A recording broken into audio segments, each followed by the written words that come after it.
The last 4 years, there are times I'm sure you thought it was pretty dark.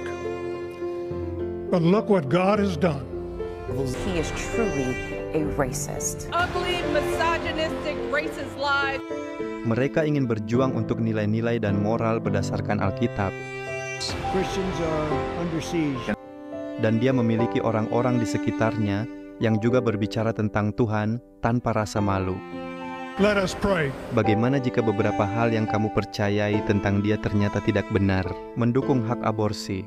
Jadi sebagai gantinya, kamu memilih pembunuhan jutaan bayi hanya karena kamu tidak menyukai satu orang, laki-laki dan perempuan. Mereka tidak mau melihat fakta. Dan sebagian besar perusahaan media ini terobsesi dengan Trump karena mereka tahu kamu menontonnya. Tapi banyak orang Kristen mulai bertengkar satu sama lain menurut daging, bahkan berhenti berbicara dengan teman dan anggota keluarga. Itu bukan gaya hidup Kristen. Halo semuanya, selamat datang kembali di channel Satu Kata, tempat di mana kamu menemukan fakta-fakta unik, menarik dan mengejutkan dari seluruh dunia. Jangan lupa untuk like, komen, share dan subscribe agar kamu tidak ketinggalan video lainnya. Hari ini saya ingin membahas sesuatu yang sangat penting. Sesuatu yang telah menyebabkan banyak luka yang sebenarnya tidak perlu terjadi karena serangan iblis yang berusaha memecah belah saudara seiman, saudari seiman, dan anggota keluarga hanya karena politik. Yohanes 8:44 mengatakan, "Kamu berasal dari bapamu, iblis, dan kamu ingin melakukan keinginan-keinginannya. Ia adalah pembunuh sejak awal dan tidak hidup dalam kebenaran, karena di dalam dia tidak ada kebenaran. Ketika ia berbohong, ia berbicara dari dirinya sendiri, sebab ia adalah pendusta dan bapa segala dusta." Kita memiliki perbatasan yang aman, dan itu adalah prioritas bagi setiap bangsa, termasuk negara kita dalam pemerintahan ini. We have a secure border in that is a priority for any nation, including ours and our administration. Dan sekarang kita sampai pada poin utama yang benar-benar ingin saya sampaikan dalam video ini. Saya tidak mengatakan bahwa Trump itu sempurna, bukan. Dan bagi kalian yang membencinya, bagaimana kalau kalian bercermin juga? Karena kalian juga tidak sempurna. Ada banyak hal yang kalian lakukan yang jahat, bukan? Kita semua telah jatuh dan kehilangan kemuliaan Allah. Tetapi sekarang, kebencian kalian terhadap Trump karena kalian begitu dibutakan olehnya akan membuat kalian memilih kebijakan dari pihak lain. Kebijakan yang akan membawa begitu banyak kejahatan ke dunia ini, karena apapun yang terjadi di Amerika Serikat akan berdampak pada seluruh dunia, termasuk Afrika Selatan. Jadi, sebagai gantinya, kalian akan memilih untuk mendukung pembunuhan. It is a fight for freedom. For freedom. Like the fundamental freedom of a woman to make decisions about her own body and not have her government tell her what to do. Sekarang, saya tidak tahu Alkitab mana yang kamu baca sebagai seorang Katolik, tetapi Alkitab mengatakan bahwa aborsi itu salah, pembunuhan itu salah. Jadi, kebencianmu terhadap satu orang membuatmu sekarang menerima pembunuhan jutaan bayi di Amerika Serikat. Ada 200.000 bayi yang meninggal setiap hari karena aborsi di seluruh dunia. Atau kamu memilih untuk mendukung mutilasi anak-anak kecil yang ingin mengubah jenis kelamin mereka karena ketidaktahuan dan nasihat yang jahat. Kitab suci mengatakan bahwa kita harus saling mengasihi seperti diri kita sendiri. Bahkan, dikatakan bahwa kita harus memandang orang lain lebih penting daripada diri kita sendiri, bukan? Itu kata-kata yang tepat di sana. Jadi, alih-alih hanya mendengar bahwa seseorang diperkosa dan berpikir, "Oh, seseorang diperkosa," kita harus membayangkan bahwa itu terjadi pada kita. Seolah-olah kitalah yang diperkosa. Mungkin itu akan mengubah cara pandang kita. Perhatikan kebijakan-kebijakan yang mereka ingin terapkan. Lalu, kamu bisa mulai membuka mata dan melihat mengapa begitu banyak orang memilih Trump. Bukan karena mereka menyukainya, tetapi karena kebijakan yang ingin mereka dukung dan menolak kebijakan lain yang tidak sesuai dengan ajaran Alkitab. Namun, hingga saat ini, banyak orang Kristen lebih memilih menentang Alkitab hanya karena mereka membenci Trump, tanpa menyadari bahwa mereka memilih sisi yang menentang kebebasan berbicara dan kebebasan beragama. Waspadalah, jangan sampai kita saling menghabisi satu sama lain. It will henceforth be the official policy of the United States government that there are only two genders, male and female. Keluaran 23:11 mengatakan, "Janganlah engkau menyebarkan laporan bohong. Janganlah bergandengan tangan dengan orang fasik untuk menjadi saksi yang jahat. Jangan pernah mempercayai sesuatu kecuali jika kamu memiliki semua fakta, dan maksudku, semua fakta. Lakukan pekerjaanmu dengan sungguh-sungguh untuk mencari seluruh fakta sebelum mengambil kesimpulan dan menghakimi seseorang secara salah. Karena itu bukan yang seharusnya kita lakukan sebagai orang Kristen, bukan?" Saya telah mengumpulkan beberapa klip untuk menunjukkan kepadamu beberapa kebohongan media tentang Trump kalau kamu belum mengetahuinya. There are levels of sexism and racism that clearly a lot of people in this country are willing to tolerate. When he talks, he is truly a racist. Ugly, misogynistic, racist lies. That was a terrorist attack on our Congress today in our U.S. Capitol. And this is not a partisan comment. That was incited by the president, President Trump. It is deeply troubling and incredibly dangerous that Donald Trump would invoke Adolf Hitler, the man who is responsible for the deaths of 6 million Jews and hundreds of thousands of Americans.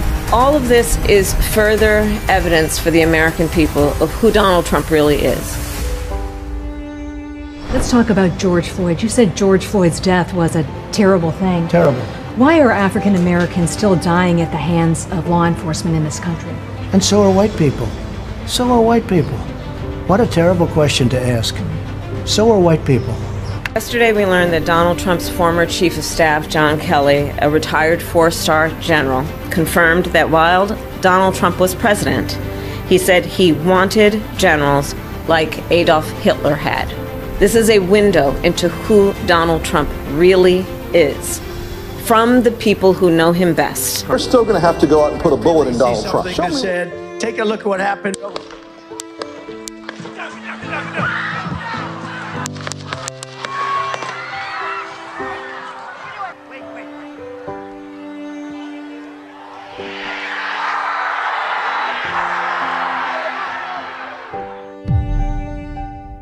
You're listening, President Xi, and you and I are friends, but he understands the way I deal. Those big monster car manufacturing plants that you're building in Mexico right now, we're going to put a 100% tariff on every single car that comes across the line, and you're not going to be able to sell those cars. If I get elected, now if I don't get elected, it's going to be a bloodbath for the whole. That's going to be the least of it. It's going to be a bloodbath for the country. Beberapa orang di internet mengatakan Trump itu Kristen palsu. Aku sendiri tidak benar-benar tahu apakah dia seorang Kristen yang lahir baru atau tidak, bukan. Ada banyak hal yang aku lihat dari dirinya yang tidak sesuai dengan Alkitab, bukan? Tapi, ada satu hal yang menggangguku secara pribadi yang ingin saya sampaikan, yaitu ketika orang mengatakan bahwa Trump bukan seorang Kristen sejati hanya karena dia mengatakan 1 Korintus atau 2 Korintus daripada Korintus pertama atau Korintus kedua. Itu bukan tanda bahwa seseorang adalah Kristen palsu, karena saya juga mengatakannya seperti itu. Jadi jangan langsung melompat ke kesimpulan aneh dan tidak masuk akal. Sejak kapan bergosip dan menonton orang bergosip menjadi sesuatu yang dibenarkan? Amsal 19:5 mengatakan, saksi dusta tidak akan luput dari hukuman, dan siapa yang menghembuskan kebohongan tidak akan terlepas. 1 Timotius 5:13 mengatakan, mereka belajar untuk menjadi pemalas yang pergi dari rumah ke rumah, dan bukan hanya pemalas, tetapi juga penggosip, dan orang yang mencampuri urusan orang lain mengatakan hal-hal yang tidak seharusnya mereka katakan. Jadi, saya harap sekarang kamu mengerti bahwa ada banyak hal yang Trump katakan dan lakukan yang saya tidak setuju. Tapi satu hal yang saya sukai, dia ingin membawa Alkitab kembali dan dia dikelilingi oleh orang-orang yang berbicara tentang Tuhan tanpa rasa malu. Saya tidak mengatakan bahwa semuanya adalah orang Kristen sejati yang lahir baru, tetapi yang saya maksud adalah mereka berjuang untuk nilai-nilai dan moral yang sesuai dengan Alkitab, sementara pihak lain jelas-jelas tidak. Bahkan ketika Kamala Harris masih berjuang untuk menjadi presiden, dalam pidatonya, with the intention that they would undo the protections of Roe v. Wade, and they did as he intended. Oh, you guys are at the wrong rally.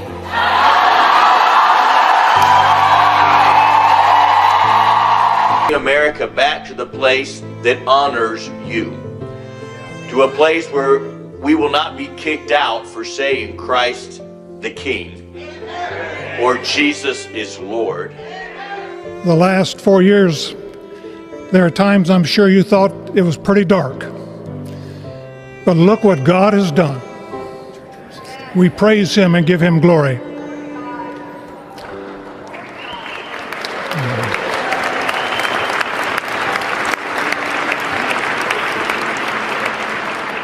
Let us pray. Very sad thing that's going on in our country, but we're going to get it turned around. Religion and Christianity are the biggest things missing from this country, and I truly believe that we need to bring them back, and we have to bring them back fast. I think it's one of the biggest problems we have. That's why our country is going haywire. We've lost religion in our country. In the end, we do not answer to bureaucrats in Washington. We answer to God in heaven. Christians are under siege. We must protect content that is pro-God. We love God, and we have to protect anything that is pro-God. Baiklah, setidaknya saya menyukai bahwa pihak yang satu ini lebih berpihak kepada Tuhan dan ingin membawa Alkitab kembali, bukan? Dan jika kamu tidak setuju dengan kebijakan mereka yang sebenarnya selaras dengan kitab suci, mungkin itu karena kamu terlalu banyak mendengarkan berita palsu atau belum benar-benar memahami Alkitab. Roma 12:9 mengatakan, hendaklah kasih itu tulus ikhlas. Kamu harus berkata, Tuhan, aku minta maaf. Saya minta maaf karena tidak mengasihi orang lain sebagaimana Engkau mengasihi mereka. Bantulah saya untuk melihat mereka sebagaimana Engkau melihat mereka. Dan selanjutnya dikatakan, bencilah yang jahat dan berpeganglah pada yang baik. Dan dalam kasih, kamu juga bisa menyingkapkan kegelapan. Tidak peduli apakah itu berasal dari kanan atau kiri, tidak peduli dari mana asalnya. Efesus 5:11 mengatakan, janganlah turut mengambil bagian dalam perbuatan-perbuatan kegelapan yang tidak menghasilkan buah, tetapi sebaliknya, singkapkanlah itu.